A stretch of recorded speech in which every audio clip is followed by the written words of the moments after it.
नया राजनीतिक तूफान खड़ा हो गया है। राष्ट्रवादी कांग्रेस पार्टी के विधायक रोहित पवार के सनसनीखेज खुलासे ने सत्ता के गलियारों में बेचैनी बढ़ा दी है। सवाल सिर्फ अंधविश्वास का नहीं है, सवाल है क्या राजनीति में अब अघोरी क्रियाएं और कथित तंत्र मंत्र भी हथियार बन चुके हैं। जी हाँ, नमस्ते नमस्कार, मैं हूं विदे सिंह और आप देख रहे हैं 4PM महाराष्ट्र। रोहित पवार ने दावा किया है कि दादा यानी अजित पवार के फोटो पर भोंदू अशोक खरात द्वारा बनाई गई रहस्यमय चौकड़ी ने कई गंभीर सवाल खड़े कर दिए हैं। उन्होंने इसे महज अंधविश्वास मानने से इनकार करते हुए कहा कि इसके पीछे बड़ी साजिश छिपी हो सकती है। रोहित पवार के मुताबिक महाराष्ट्र के एक बड़े नेता पर कथित अघोरी क्रिया करवाई गई थी। इतना ही नहीं, राज्य के एक और प्रभावशाली नेता के फोटो पर भी इसी तरह के क्रॉस बनाए गए थे। अब सवाल उठता है, आखिर यह सब किसके इशारे पर हो रहा था और क्या सत्ता की राजनीति में डर और अंधविश्वास का इस्तेमाल किया जा रहा है। रोहित पवार ने सीधे तौर पर अजित दादा की दुर्घटना में हुई मौत को भी अशोक खरात से जोड़ने की कोशिश की है।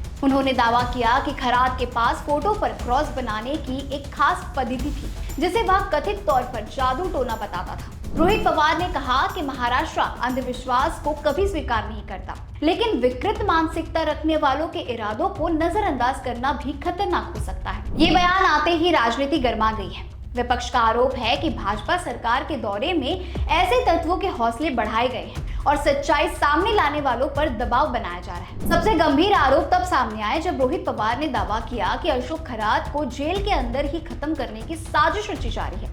उनका कहना है कि खरात के पास कई बड़े नेताओं से जुड़े अहम राज हैं और इसी वजह से उन्हें आत्महत्या या किसी संदिग्ध तरीके से खत्म करने की कोशिश हो सकती है। अब सवाल सरकार से है, अगर आरोपी के पास बड़े राज हैं तो उसकी सुरक्षा कौन सुनिश्चित करेगा। रोहित पवार ने आगे ये भी कहा कि अजित पवार हादसे से जुड़ी अहम जानकारी रखने वाले वीके सिंह को हर हाल में बचाने की कोशिश की जा रही है।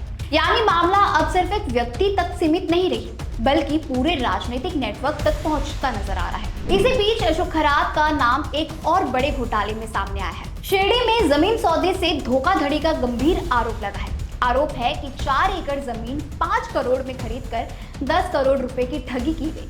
इस मामले में खरात, उसकी पत्नी कल्पना और 3 अन्य लोगों के खिलाफ केस दर्ज किए गए हैं। शिकायत जमीन मालिक राव साहब गोंदकर ने दर्ज कराई है। वहीं आपको बता दें कि जांच कर रही SIT को भी कुछ चौंकाने वाली जानकारी मिली है। सूत्रों के मुताबिक महिलाओं को गर्भधारण से रोकने के लिए गर्भ निरोधक दवाओं के इस्तेमाल का शक जताया जा रहा है। इसी सिलसिले में नासिक के 2 नामी डॉक्टरों से पूछताछ भी की गई। अब सवाल और भी बड़े हो गए हैं, क्या ये सिर्फ धोखाधड़ी का मामला है या फिर इसके पीछे कोई गहरी साजिश छिपी है।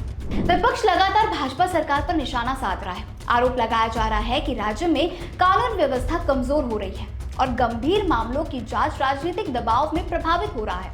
सरकार बड़े बड़े दावे करती है पारदर्शिता के, लेकिन विपक्ष पूछ रहा है, अगर सब साफ है तो निष्पक्ष जांच से डर किस बात का। क्या भाजपा और शिंदे सेना का हो सकता है अजित दादा की मौत में हाथ। महाराष्ट्र की राजनीति में यह मामला अब सिर्फ आरोप प्रत्यारोप नहीं रहा, ये विश्वास, सुरक्षा और सत्ता की नैतिकता का सवाल बन चुका है। क्या इस पूरे प्रकरण की निष्पक्ष जांच होगी, क्या सभी सच सामने आएंगे या फिर मामला भी राजनीति शोर में दब जाएगा। फिलहाल पूरे महाराष्ट्र की नजर अब सरकार की अगली कार्रवाई पर टिकी हुई है। आपकी क्या राय है, हमें कमेंट सेक्शन में लिखकर जरूर बताइएगा। मुंबई महाराष्ट्र से जुड़ी ऐसी तमाम खबरों के लिए देखते रहिए 4PM महाराष्ट्र।